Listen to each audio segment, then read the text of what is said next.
हमें तो लूट लिया मिलके इश्क वालों। ये दास्तां है बॉलीवुड की एक ऐसी अभिनेत्री और मॉडल की जो ग्लैमर और टैलेंट के साथ हिंदी सिनेमा में डिम्पल गर्ल के नाम से पहचानी गई।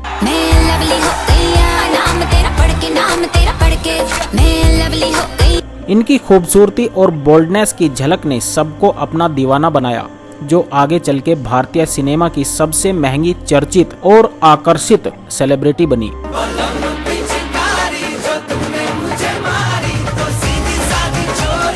इस अभिनेत्री की अपनी जिंदगी में सफलता और विवाद एक साथ चले, जिसकी वजह से ये अदाकारा बनी रही हमेशा सुर्खियों में।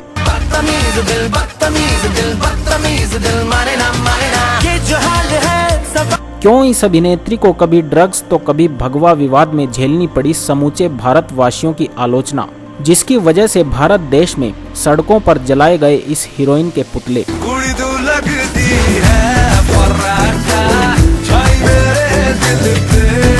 और क्यों ये खूबसूरत अभिनेत्री अपने हीरो के साथ किसिंग सीन करते करते हो गई थी इतनी बेकाबू कि डायरेक्टर ने दोनों को खींचकर कर दिया अलग। और ऐसा क्या हुआ था इस अभिनेत्री की जिंदगी में जिसकी वजह से इनको झेलनी पड़ी पुलिस की पूछताछ, जिसके बाद इनको माना जाने लगा था नशेड़ी।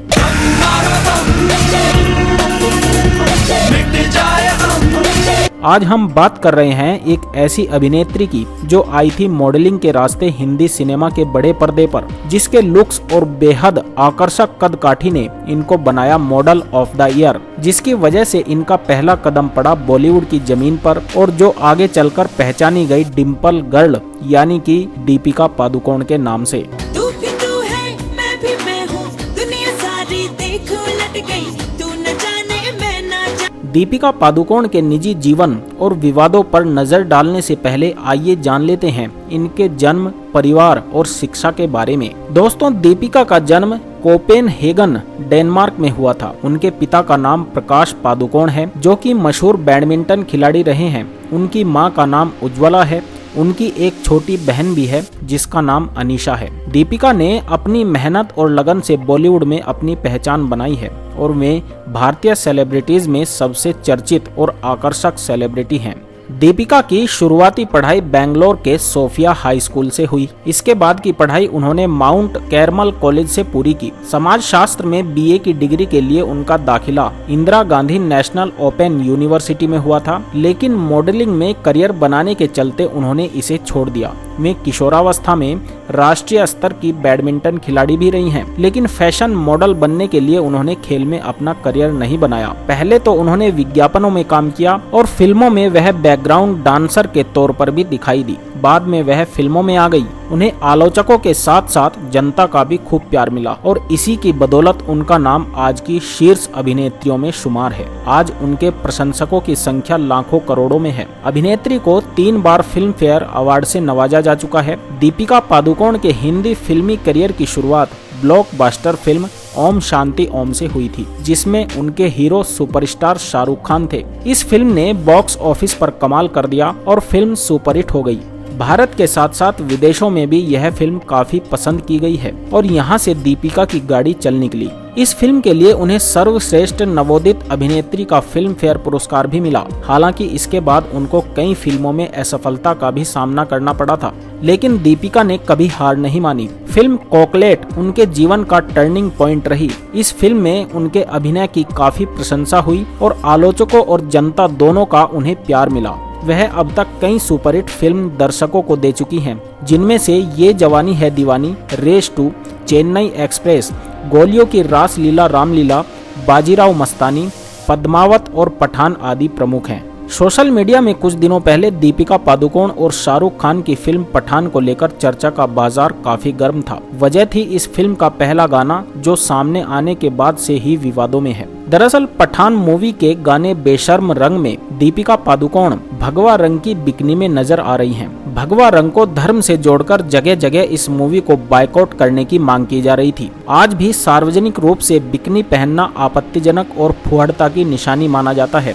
अक्सर बिकनी वाले सीन को लेकर सोशल मीडिया से सड़क तक विवाद देखा गया था। बेशर्म रंग में दीपिका पादुकोण के ग्लैमरस अवतार को दिखाया गया था। गाने के अधिकतर सीन में उन्होंने अलग अलग रंगों की मोनोकिनी पहनी है। उन्हें येलो और गोल्डन कलर के स्विमसूट में भी देखा गया, जिसमें वह अपनी टॉन्ग बॉडी को फ्लांट कर रही थी। दीपिका के इस लुक ने सोशल मीडिया पर काफी सुर्खियां बटोरी। गौरतलब है कि भगवा रंग की बिकनी में दीपिका पादुकोण को डांस और रोमांस करते देख कई यूजर्स भड़क गए। वीएचपी और आरएसएस ने फिल्म के गानों पर आपत्ति जताई है। यहाँ तक कि कुछ सीन को हटाए जाने की भी मांग तेज हो गई थी। फिल्म पद्मावत से दीपिका पादुकोण का सबसे बड़ा विवाद जुड़ा है। इस फिल्म में दीपिका जो किरदार निभा रही थी, उस वजह से देश के अलग अलग राज्यों में प्रदर्शन देखने को मिला था। फिल्म को रिलीज करने से रोका जा रहा था। फिल्म के निर्देशक संजय लीला भंसाली के सड़कों पर पुतले फूंके जा रहे थे। यहाँ तक कि दीपिका पादुकोण की नाक काटने की भी धमकी दे दी गई थी, जिसकी वजह से फिल्म का नाम बदलना पड़ा और पद्मावती से पद्मावत करना पड़ा। फिल्में ही नहीं, दीपिका पादुकोण अपनी नागरिकता को लेकर भी विवादों में फंस चुकी हैं। दरअसल दीपिका का जन्म डेनमार्क के कोपेनहेगन में हुआ था। कहा जाता है कि वह काफी लंबे समय पहले ही भारत लौट चुकी थी। दीपिका की नागरिकता का मुद्दा उस वक्त सबसे ज्यादा सामने आया जब वह महाराष्ट्र विधानसभा चुनाव में वोट डालने के लिए गई थी। इस बात को लेकर दीपिका काफी ट्रोल हुई थी और उन्होंने लोगों को करारा जवाब भी दिया था। फिल्म छपाक को लेकर एक बार नहीं 2 बार विवाद हुआ था। फिल्म के रिलीज से पहले दीपिका पादुकोण जेएनयू पहुंच गई थी। उस वक्त कन्हैया कुमार जेएनयू में घायल हुए छात्रों से नारे लगवा रहे थे। दीपिका यहां पहुंची और चुपचाप भीड़ का हिस्सा बनी रही। दीपिका को जेएनयू में देख लोग भड़क गए और उनकी फिल्म को बायकॉट करने की मांग करने लगे। फिल्म रिलीज होने के बाद फिल्म को वैसा रिस्पॉन्स नहीं मिला जैसी की उम्मीद थी। कई राजनेताओं ने भी दीपिका पर निशाना साधा। दिवंगत अभिनेता सुशांत सिंह राजपूत केस में ड्रग एंगल सामने आने पर कई सेलेब्स की गर्दन पर तलवार लटक चुकी है। इसमें एक नाम दीपिका पादुकोण भी है। जब एनसीबी बॉलीवुड में ड्रग कनेक्शन की तलाश कर रही थी, तभी दीपिका और उनकी मैनेजर करिश्मा के बीच हुई बातचीत का एक स्क्रीनशॉट सामने आ गया। इस चैट में दोनों ही ड्रग्स को लेकर बात कर रहे थे, जिसमें दीपिका करिश्मा से पूछती हुई दिखाई दी कि क्या तुम्हारे पास माल है। बस फिर क्या था, दीपिका की यह चैट सामने आते ही वह लोगों के निशाने पर आ गई। कई बॉलीवुड सितारों की तरह ही दीपिका और रणवीर सिंह की प्रेम कहानी एक फिल्म के दौरान ही शुरू हुई थी। दोनों के बीच केमिस्ट्री की शुरुआत संजय लीला भंसाली की फिल्म गोलियों की रासलीला रामलीला से शुरू हुई। बात 2012 की है, जब यह फिल्म करीना कपूर करने वाली थी। रणवीर ने बताया था कि शूटिंग से 1 हफ्ते पहले करीना कपूर ने कुछ वजहों से यह फिल्म छोड़ दी। वे बोले, तब हम सभी सोच में थे कि किसे उस किरदार के लिए लेना है। तब फिल्म कॉकलेट आई थी। उस फिल्म को देखने के बाद मैं दीपिका के लिए जाने के पक्ष में था और दीपिका को वो किरदार मिल गया।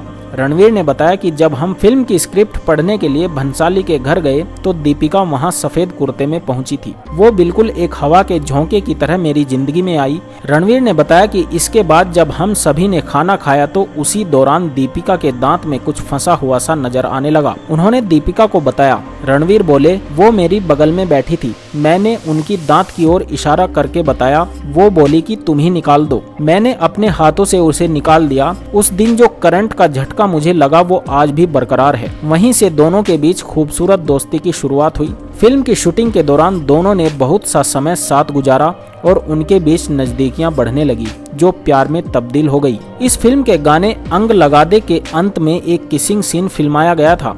गाने की शूटिंग के दौरान किसिंग सीन में डायरेक्टर ने जब कट बोला तो रणवीर और दीपिका फिर भी एक दूसरे को किस करते रहे। इस फिल्म के बाद सुर्खियां आने लगी कि रणवीर और दीपिका के बीच कुछ न कुछ चल रहा है। शूटिंग के दौरान जब भी ब्रेक मिलता था, दोनों एक दूसरे के साथ समय बिताने का मौका नहीं छोड़ते थे। दोनों साथ खाना खाते थे, वैनिटी वैन में घंटों साथ वक्त बिताते थे। वे दीपिका का पूरा ख्याल रखते थे। दोनों एक दूसरे को सेट पर बेबी कहकर बुलाते थे। दीपिका और रणवीर की जोड़ी अब तक फाइंडिंग फैनी, पद्मावत और 83 फिल्मों में नजर आ चुकी है। 14 नवंबर 2018 में रणवीर सिंह और दीपिका पादुकोण शादी के बंधन में बंध गए थे। दोनों ने कोंकणी रीति रिवाज से इटली के लेक कोमो में शादी की थी। दीपिका पादुकोण भले ही अब रणवीर सिंह के साथ अपनी मैरिड लाइफ एंजॉय कर रही हो, लेकिन एक वक्त ऐसा था जब उनका नाम क्रिकेटर, बिजनेसमैन से लेकर कई बड़े स्टार्स के साथ जुड़ा था। फिल्मों में आने से पहले दीपिका पादुकोण मॉडलिंग में काफी एक्टिव थी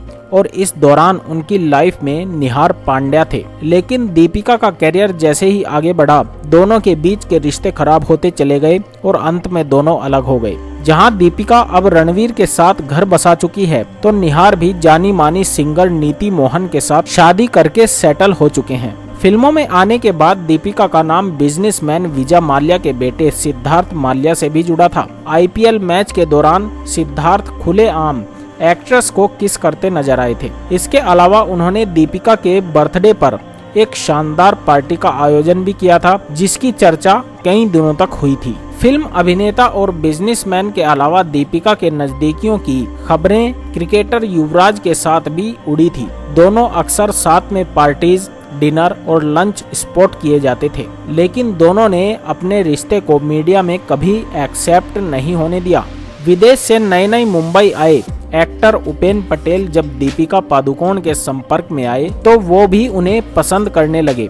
दोनों का रिश्ता कितना गहरा था, यह तो साफ तौर पर नहीं कहा जा सकता, लेकिन इंडस्ट्री में थोड़े समय के लिए ऐसी अफवाहें रही हैं कि दीपिका उपेन के साथ अफेयर में रह चुकी हैं। हालांकि इसकी पुष्टि कभी नहीं हुई। बता दें कि उपेन अभी भी सिंगल हैं। कुछ दिनों के लिए वो टीवी एक्ट्रेस करिश्मा तन्ना के साथ रिश्ते में आए थे, लेकिन अब सिंगल हैं। कपूर खानदान के चिराग रणबीर कपूर भी इस सुंदर बाला की अदाओं से बच नहीं पाए।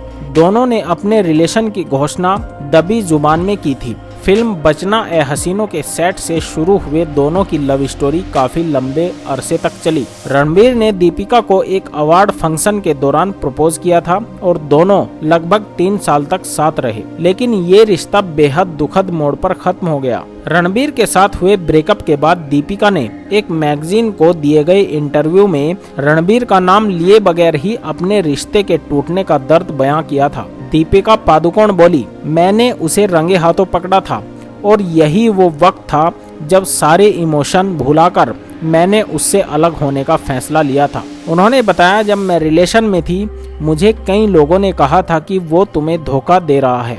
मैं खुद भी इस बात को जानती थी, लेकिन उसने ब्रेकअप न करने की भीख मांगी तो मैंने दूसरा मौका दिया था। मैंने किसी को धोखा नहीं दिया। दीपिका बोली, मैंने कभी रिलेशन में रहते हुए किसी को धोखा नहीं दिया। यही करना है तो सिंगल रहना ही सही है। उन्होंने कहा, जब उसने मुझे पहली बार धोखा दिया तो लगा हमारे रिश्तों में कहीं कोई कमी रह गई, तभी ऐसा हुआ। लेकिन जब धोखा देना किसी की आदत हो जाए तो आप रिश्ते में सब देने के बाद भी हार जाते हैं। मैंने रिश्ते में रहकर सब कुछ दिया, लेकिन वापस पाने की उम्मीद कभी नहीं की। दीपिका ने बताया, भरोसा टूटने के बाद आप पूरी तरह से सामने वाले के प्रति अपनी सारी भावनाएं खो देते हैं। ब्रेकअप के बाद मैं कई दिनों तक रोती रही। समय आगे बढ़ता गया और मैं बेहतर इंसान बनी।